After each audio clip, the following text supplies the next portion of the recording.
So, Codename Kids Next Door is a thing. Kids Next Door! Battle Station! Do you remember this one? It was an awesome cartoon show from the early to mid 2000s about a group of kids kicking ass and chilling in the most insane treehouse ever. I loved this show as a child. It aired at a sweet spot in my life, so I was the same age as the characters. I loved how each of the kids next door, or KND for short, all had different personalities. I loved their over-the-top imaginative contraptions, which are like this hamster-powered kid punk weaponry they dubbed 2x4 technology, which is a perfect name. I loved the wacky villains they would confront. Count Sexuality! In fact, the only thing I really didn't like about the show was that as I grew up, I wanted more story-heavy arcs rather than the episodic nature of the show. But that turned out to be fine because in the later seasons they did have an ongoing mystery element while still maintaining the episodic nature. Not unlike Amphibia.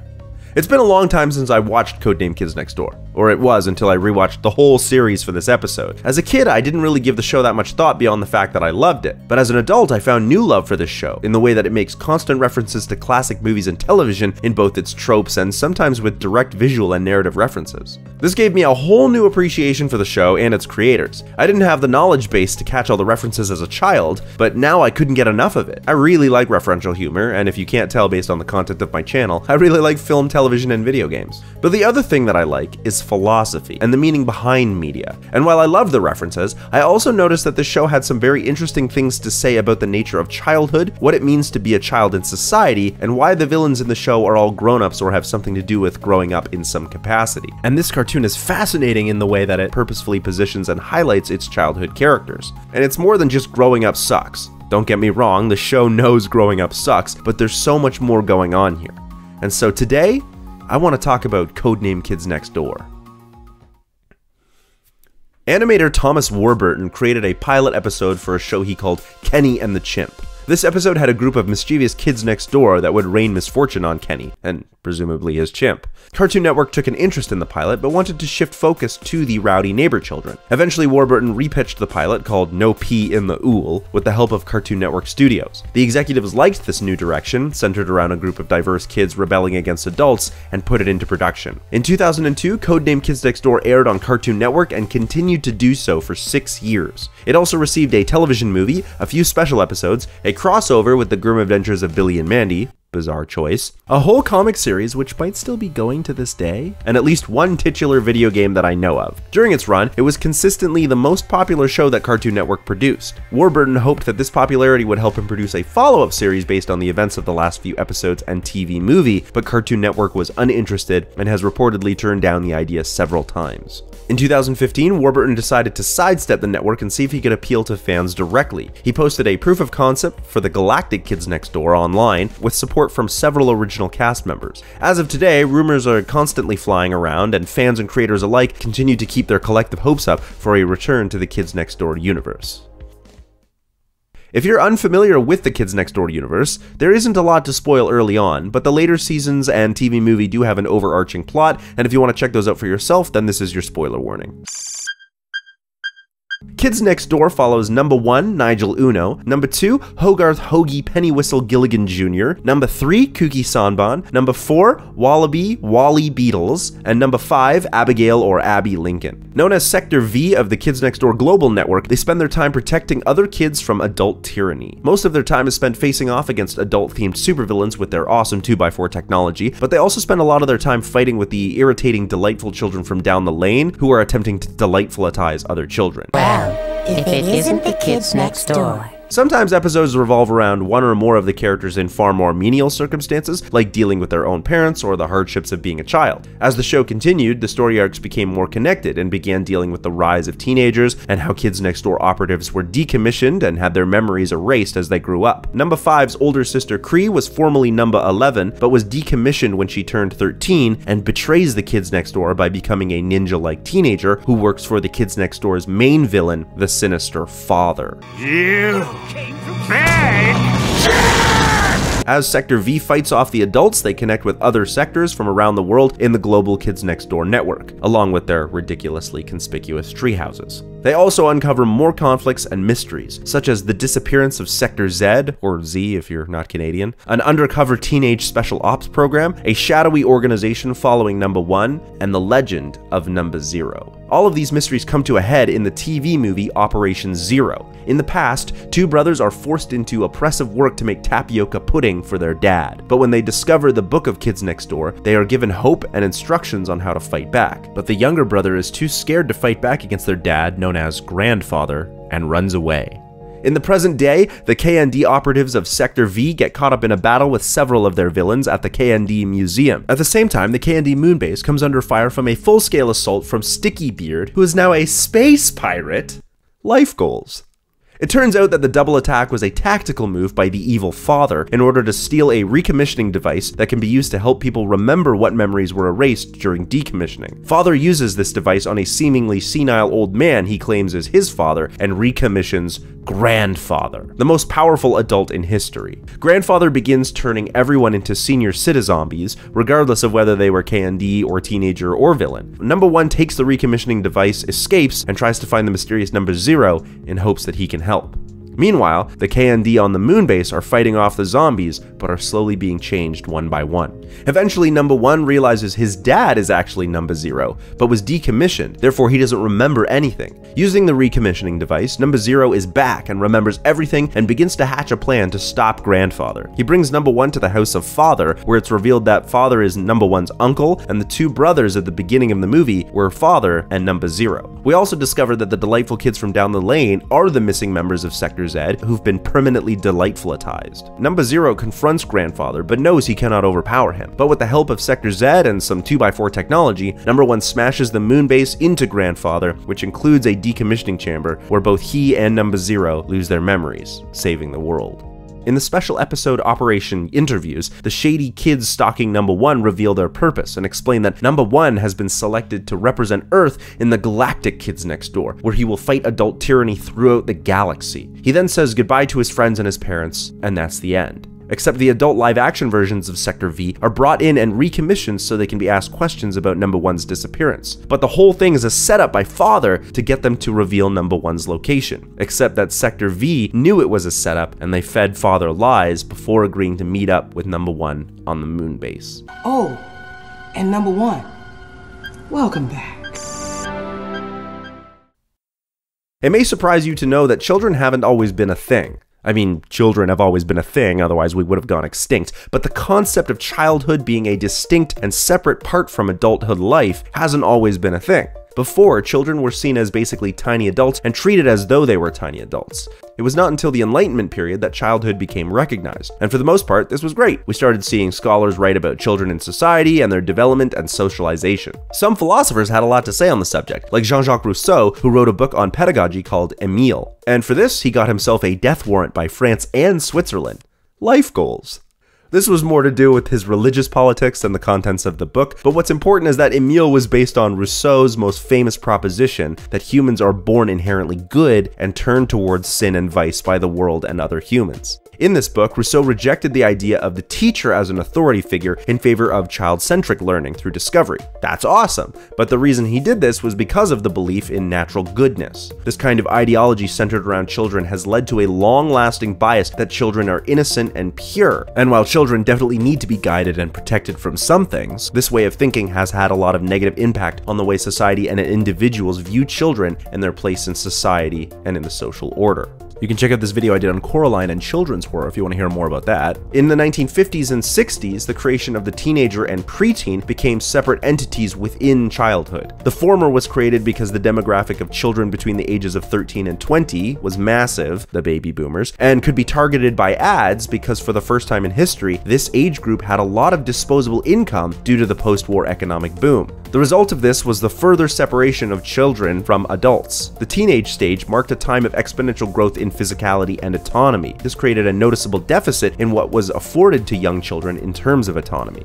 The preteen stage was another demographic created in order to differentiate and target the interests of those children whose ages were double digits but not yet within the realm of a proper teenager. Whatever that means. The characters in Codename Kids Next Door fall right into the category of preteen, and this was done purposefully as it places the characters in a unique position to explore childhood from their perspective. The kids next door refer to themselves as operatives, and despite the egregious size of their treehouses, are supposedly working under the radar of society. They often fight against wacky adult villains and struggle with the general problems of childhood. Of course, the villains can easily be seen as things that children hate, which adults often force upon them. Nightbrace is silly, but he represents oral hygiene, something that children have traditionally fought against. Grandma Stuff-'Em works as a representation of all the gross food adults make children eat. And the Toilinator is not flushing? Potty training, maybe? Honestly, I have no idea what the Toilinator is, but even the other villains shit on him, which I guess is on brand. I thought the Toilinator was soggy looking before. The point is that all of these villains represent oppressive actions that children believe adults make them suffer through. But of course, they're personified into a single adult that can be rebelled against in a physical manner. This is clever on its own, but we can take this a step further. Kerry H Robinson is a scholar on the nature of children and childhood, and spends a lot of her time researching the way children are seen in society. She argues that children are seen as second-class citizens in the social order. They're not extended the same kind of rights as adults, and often have their own autonomy and decision-making reduced because they are seen as incapable of advocating for their own well-being. In other words, they are innocent and we need to protect them, even from themselves. The kids next door fighting back against adults can be viewed in the same light. Grandma Stuff-'Em often serves gross food, and adults often use their authority to force their will upon children. What is interesting is that number 2 seems to like a lot of the food Grandma Stuff-'Em throws at him, which suggests a reintroduction of his own will. Where the other kids dislike her food, number 2 is different, although even he has his limits. Platypus! But adults don't force each other to eat food they find gross. They would just chalk this up to a difference of opinion or taste and leave it at that. I'd like to thank Grandma Stuff-'Em for not providing the catering at this supervillains convention. We see similar actions with each of the adult villains. Count Spankulots represents punishment, and despite all the research to the contrary, many people still use spanking as a means of disciplining their children, and no one wants to be spanked. Or no kid wants to be spanked. Plenty of adults are into that.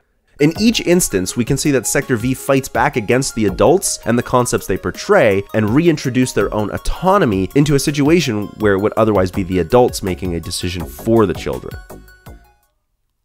But what about the teenage ninjas like Chad and Cree, or the delightful children from down the lane? None of these villains are adults. Or what about Grandfather for that matter, who's a senior? Well, the two former groups are children to various degrees, and yet the hatred between the K&D and the delightful children is palpable, and number 5 in particular has a massive amount of disdain for her sister.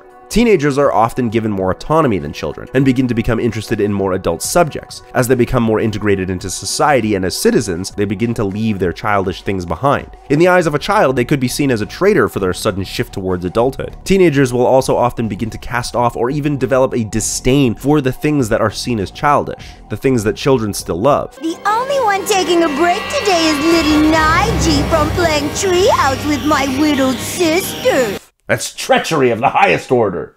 The delightful children from down the lane were created by Father to be the perfect children. They are quiet, obedient, and clean. In the end, we also find out that they're Sector Z, who is forced to be this way against their will. They represent all the things that adults want children to be without realizing that that isn't what childhood is about. Grandfather is a little different as a senior. He's no longer an adult and could be treated as a second-class citizen, but I think he represents the idea of work, or possibly the idea that children should work hard rather than play. He may in fact be a direct reference to child labor. That's just a guess based on how he transforms the world into what looks like Victorian England, which was rife with child labor. Children are not necessarily against work though. In fact, many children enjoy learning and labor. We see number 2 work hard and take pride in his 2x4 technological inventions, but in this case, I think the K&D are fighting against forced labor. They're probably not getting too Marxist or anti-capitalist about it, but they're fighting against being forced to create tapioca pudding, so it's another form of rejecting the way the conceptions of work are seen as more important than play. Also, I think it's funny that it's tapioca pudding, which is seen as the quintessential seniors food.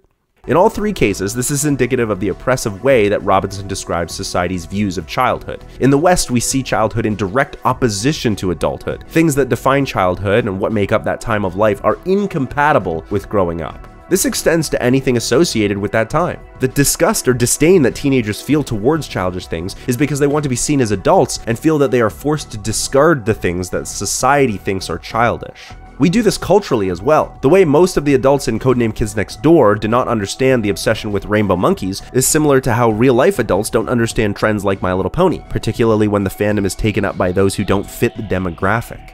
The word teeny bopper is also used as a bit of a derogatory term to describe the preteen age and the things that they would enjoy, which society often views as very lesser. These are all great reasons for the kids next door to fight against the teen ninjas, the delightful children, and grandfather. They aren't just fighting against the concept of adulthood, but fighting to keep the things that they like and the power to choose them free from the contempt that society blankets childhood with, and the paraphernalia or concepts that are associated with that time of life. It's not as though Codename Kids Next Door only deals with the conceptual relationships of kids versus adults. Despite the wacky nature of the villains, a lot of the conflict in the show surrounds more complicated ideas of family and what it means to be a child. Robinson is quick to argue against the opinion that childhood is a time of innocence and wonder. Adults often misremember their own childhoods. Wait a second! I used to be a kid! Me too! But Codename Kids Next Door has episodes that don't deal with their normal villains. There are episodes devoted solely to relationships between friends, or what it means to discover romance as a child, but what I found more interesting are the episodes where characters have to contend with their own family and siblings. I'm an adult, and I need to complete the most important mission of my life, being a good father to my son.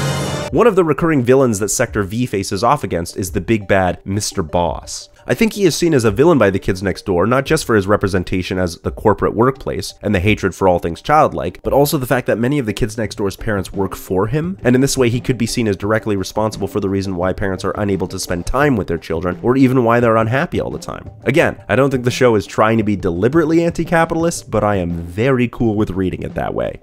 But I'm more interested in the complexities of how children have to navigate the world of adults while not being fully allowed to integrate into it or completely understand it. This becomes even more evident in Operation Daddy, where we find out that number 86, Fanny Fulbright, is Mr. Boss's daughter. The two of them care for each other very much, but despite this, number 86 hides her affiliation with the kids next door because she is afraid her father will be upset.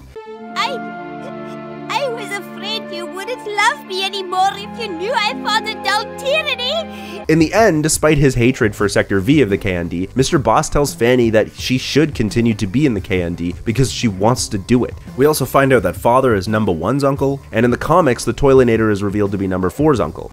I don't know if that's canon, but it's besides the point. These are complicated situations to navigate, and it's only one example of the kind of conflict that occurs during childhood. Obviously, the show is exaggerating the circumstances, but instead of obfuscating the point, the higher stakes and ludicrous situations highlight the point that childhood can be a lot more difficult than adults remember. This also means that children are a lot more capable of handling more difficulties than they are given credit for, and are fully capable of exerting their own autonomy in an informed and competent capacity.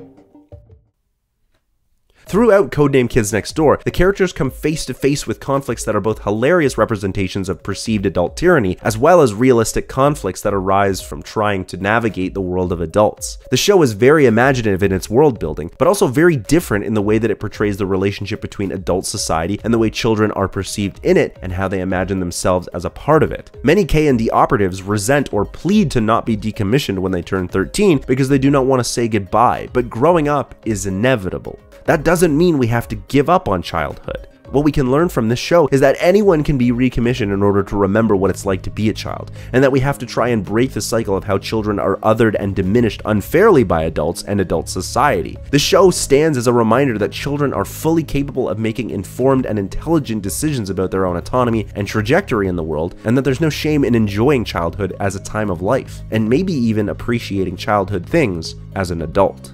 And that is why Codename Kids Next Door was a cool show when you were a kid, and might be even cooler when you look back on it as an adult.